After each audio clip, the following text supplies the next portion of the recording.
今日はエンジンをきれいにしていきましょう。これがヘッドかな。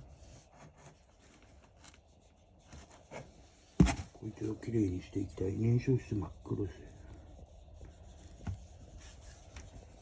まだまだ作らないといけないものいっぱい。ついでに釣り竿も直しました。